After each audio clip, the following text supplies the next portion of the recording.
Any health-related information on the following show provides general information only. Content presented on any show by any host or guest should not be substituted for a doctor's advice. Always consult your physician before beginning any new diet, exercise, or treatment program.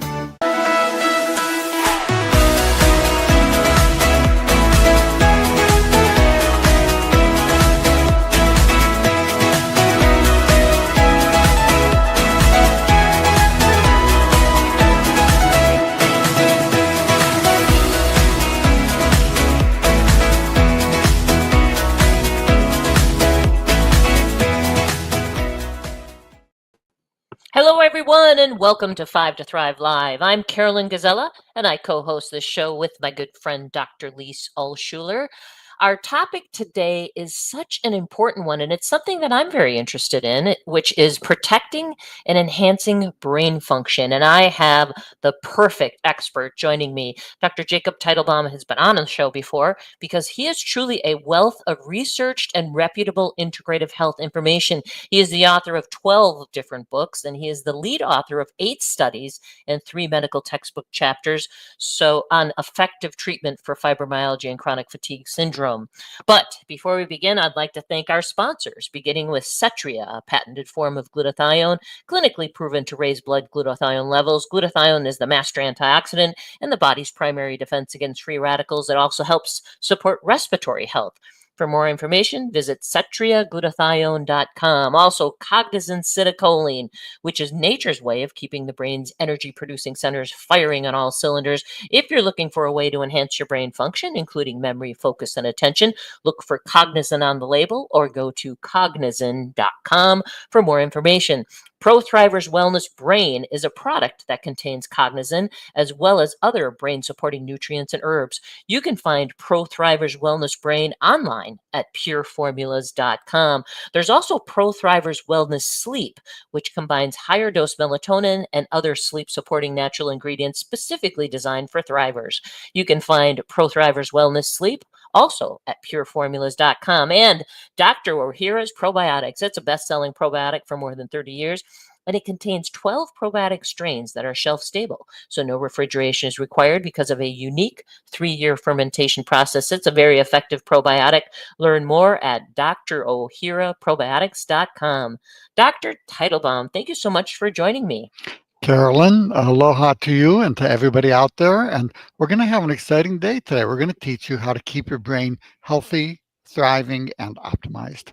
I know, I love it. So, new research indicates that there's a significant connection between insulin resistance and brain function, including dementia and Alzheimer's. But before we dig into the research regarding this important and interesting connection, can you just give us a simple explanation of what insulin resistance is? So basically, we have furnaces in our cells called mitochondria. They burn glucose, other things for fuel, and that's what gives us energy. To open the door to the furnace so the fuel can get in for burning, the insulin is the key that unlocks the furnace.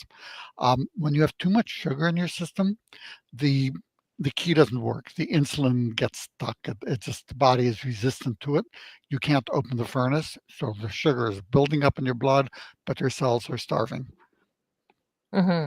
Yeah, that makes a lot of sense. So how does someone even know if they have insulin resistance?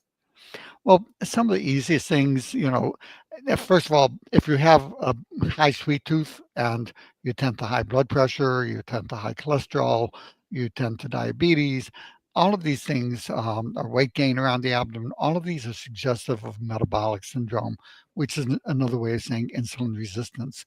About 40% of adults have this, and that's growing. This is an epidemic in the United States.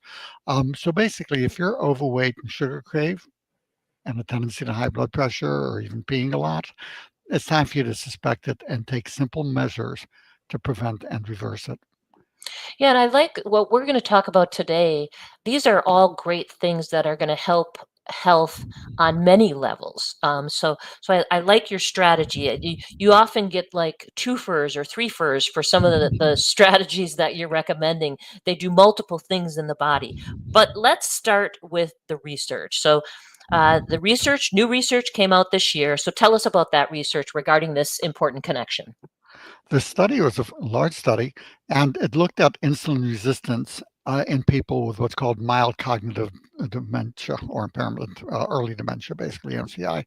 And what they did is they followed them over time, and they took a measure of insulin resistance. It was basically it's an equation that looks at triglycerides and fasting blood sugar. And they found with people that insulin resistant, they were 400%, which is Wow. massive, more likely to progress over time to dementia. So this is, again, I say this a lot. The vast majority of dementia is preventable. It's not hard. It doesn't take a $25,000 a year medicine. Just take some common sense. And here's one more approach that has a massive payoff in terms of overall health and cognitive health.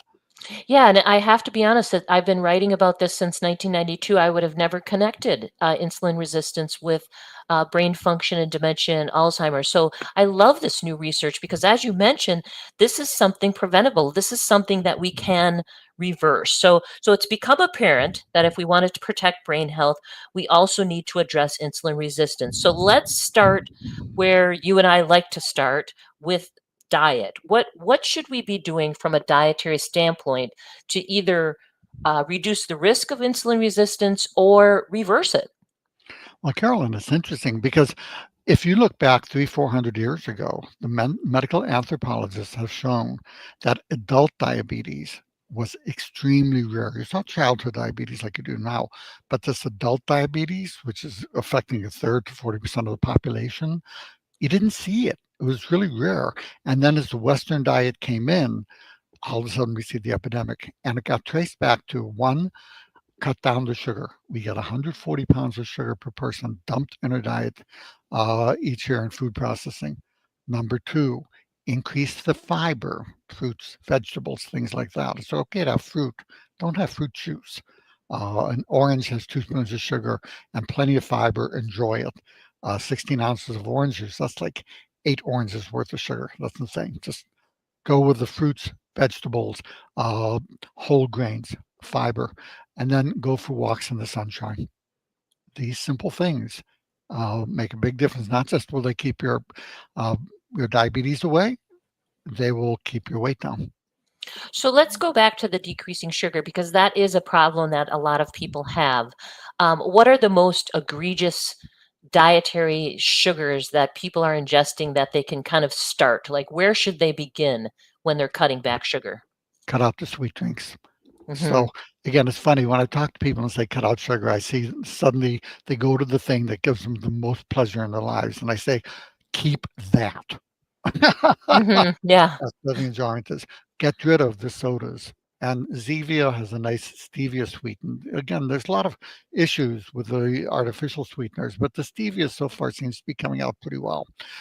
So I use teas. I mean, I'll have a big cup of tea and a stevia sweetened that I have next to me. Um, Cut out fruit juices. So those simple things, you're going to get rid of a massive amount of the sugar. Number two, if you're going to go ahead, keep chocolate, but in moderation. Again, go for quality, not quantity, and savor it. So it's okay to have a sweet tooth, but not as your main dish. Hmm. Yeah, then and the sweet drinks, man, that is a great place to start. So you mentioned walks in sunshine, and at least Dr. Alschuler and I talk about being out in nature and being physically active in nature. What are some other lifestyle factors that we can change to help us prevent or reverse insulin resistance? Well, the main thing is keeping weight down and increasing exercise. Next, you can cut down stress. Now, again, when we were kids, the media mantra, if you wanted to sell something on TV back when they had TV networks, um, you had handsome guys and good-looking gals, and you had them next to the beer or the car you were selling, and that was a big push. It was sex sells was the media mantra. Nowadays, the media mantra is fear and divisiveness sells. Mm. There's no longer a middle path in there. Much, if not most, of what we see on the media, if it is scaring you to death or making you hate half the population, turn it off. It Mhm. is one is nonsense. I don't care which side of the aisle you're looking at. Both sides are now making things up. And two, it's not healthy. It raises cortisol levels from the stress, which can trigger insulin resistance. Yes, I do media cleanses, and I'm in one now. And yeah, so I also want to talk about sleep because I've read over the years interesting research showing that even just one night of sleep deprivation, 6 hours or less, can increase insulin resistance. So tell me about sleep. What's going on with sleep and insulin resistance? So what you're seeing with sleep is a number of things. One, deep sleep is when you make growth hormone. It's also when you make leptin, which suppresses appetite. All of these things tend to help insulin sensitivity. They help you stay young and healthy. They help muscle grow and decrease fat. They decrease appetite healthfully. So sleep is critical. Also, a recent study is looking at sleep, and low sleep is associated with increased risk of dementia, and they traced Mm. it to poor sleep triggering inflammation, which will then trigger insulin resistance. All of these things tie together in health.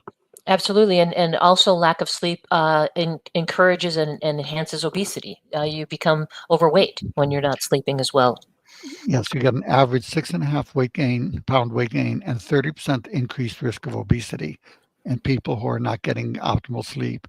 And the average night's sleep in the United States until light bulbs were invented 100 years ago, just for perspective, was 9 hours a night. Yeah, I want to talk about dietary supplements, and I actually want to start with sleep.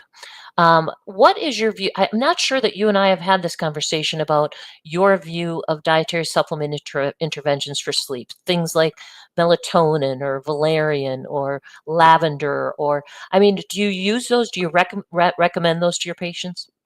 Day in and day out. Hmm. So again, most people can get the sleep they need. One, cut out the things you don't enjoy, like turning off media and social media, and just turn that off. Use the time for sleep. Melatonin. Melatonin not only helps sleep, but it also improves insulin sensitivity. Mm. It will decrease the glycosylated hemoglobin, the main diabetes test, by 0.4%, which is a lot. Um, I will use a mix called the Revitalizing Sleep Formula, which is a mix of 6 herbs: see passion flower, lemon balm, valerian, 5-HTP, theanine. So this is one of my favorites. I'll go ahead and use that. I have a cup of chamomile tea, but again, you want the whole tea. You don't want this tea dust in a tea bag. You want the loose tea, and a cup of chamomile tea at bedtime makes a nice big difference. So there's so many, and then put a lavender in your bedroom, a drop of lavender oil on your upper lip, right under your nose. So many ways to optimize sleep.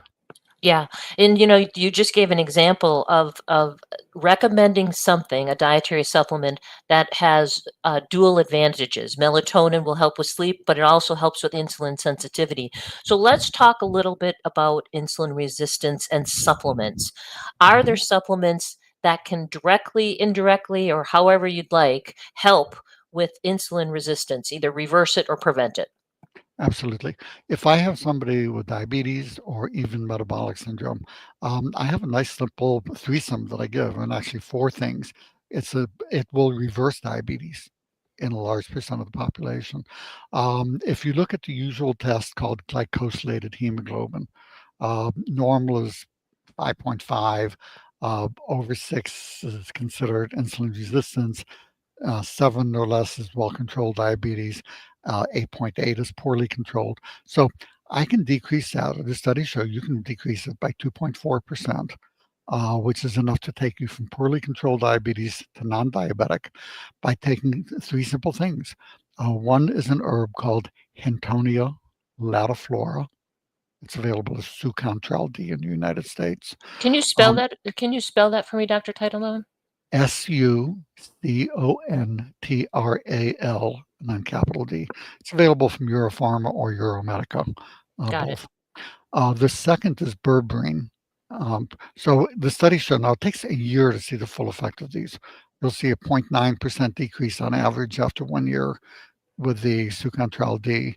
And then the berberine has a similar effect, either 500 milligrams 3 times a day, or if you use a high absorption one, 250 milligrams twice a day. But again, you'll see effects start at 3 months, but they increase dramatically over 1 year. And then melatonin. I like to use a sustained release melatonin like EP120. I like the 10 milligram, but many melatonins, there's many very good ones out there. Um, those three together will decrease after 1 year glycosylated hemoglobin 2.4%. Meanwhile, the metformin is not a bad medication.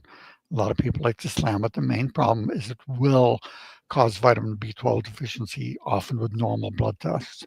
You have to be on a good multivitamin. I like one called the Energy Revitalization Drink Mix. It's a simple powder, one drink a day. Uh, really protects the body and the mind and all kinds of things in diabetes or dementia. Essentials is a nice tablet for those who want tablet forms. But the B12, and we could do a whole show about B12 deficiency with normal blood levels.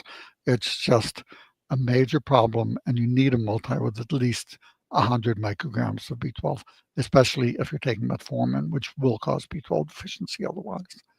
So let's go back to melatonin. Did I hear you correctly? Did you say 10 milligrams? 10 milligrams. It's funny. You know me, Carolyn. Back when it first came out, I was telling people take 0.3 of a milligram of melatonin. Right. That's all the body usually makes. That's all it takes to bring it up to the mid range of normal. We have no idea what higher doses are going to do. We have no idea if there's a self-monitoring system where the body suppresses its own. But over the last 30, 40 years, the research has shown we're not seeing these issues. And you get, in addition to the sleep benefits, there's antioxidants, there's, I think, immune benefiting that help with many things. But also it's been shown to decrease glycosylated hemoglobin 0.4%, with the use. So I'm personally, I take the EP120 10 milligram melatonin, but whether one wants to take the 0.3 of a milligram, 10 milligram, anywhere in between, again, I like the sustained release. It also decreases nighttime acid reflux. I mean, there's so many good things that Hmm. it does that you will find that over the last 30 years, my dosing recommendations for melatonin have changed dramatically. Well, it's interesting because our sponsor, Pro Thrivers Wellness Sleep, that was specifically designed for Thrivers, Mhm. has the high dose melatonin because, as you mentioned, it has anti cancer effects. Mhm. So, yeah, melatonin is Mhm. a powerful, powerful substance. Okay, so I want to switch gears, but before I switch gears, are there any other supplements that you want to mention specifically for insulin resistance? These are enough. Again, cut out the sugar drinks. Um, get your sleep. Use the things we talked about, and the herbals we talked about. Take the multivitamin because again, vitamin D, many other nutrients are critical in diabetes and stress. So the energy revitalization drink mix. You've got a simple thing. It's not a lot of pills. You take it morning and night. You're done, and Mhm. it will get this taken care of for most people. Um, and then again, I know I'm repeating myself, Carolyn, but cut out the things that give you the least pleasure first, that Mhm. have the high sugar. The things that give you the most pleasure, to make your eyes roll and make it look like you're having an orgasm at dinner, keep those. Yeah, good, good point. Um, well, I learned something new from you, and I always do, and it's this connection between chronic pain, like diabetic neuropathy, and its impact on dementia. And it's interesting because I just finished an article on neuropathy, which is a horribly painful condition. It can not only be diabetes related, but I also included information on chemotherapy-induced neuropathy, which Dr. Alschuler just did an entire show on that Mhm. topic. So this surprised me again, Dr. Teitelbaum. Tell us what's the connection between chronic pain, such as diabetic neuropathy or chemotherapy-induced neuropathy, and the connection between dementia. So here's the thing, multiple studies are showing that this is a powerful connection, that if you have more than 3 sites of chronic pain, your risk of dementia goes up 36%. This is Wow. massive. And there's a lot of different mechanisms that are proposed. I suspect that number one, it impacts sleep. Poor sleep increases inflammation, increases dementia risk, increases insulin resistance risk. Also, it triggers microglial activation. And also, it just hurts. I mean, you don't, pain is so incredibly treatable unless you go to the doctor in this country. Doctors get no training virtually in pain management. Give them Tylenol, Motrin, slash for cash if there's something you can operate on. And you know what most of my pain management education was in med school? Is don't let them fool you into giving you a narcotic. Hmm. You know how drug addicts prick their finger and put a drop Yeah. of blood in the urine to mimic a kidney stone. But I don't talk more about that than how to get rid of pain. Almost all pain can be effectively treated.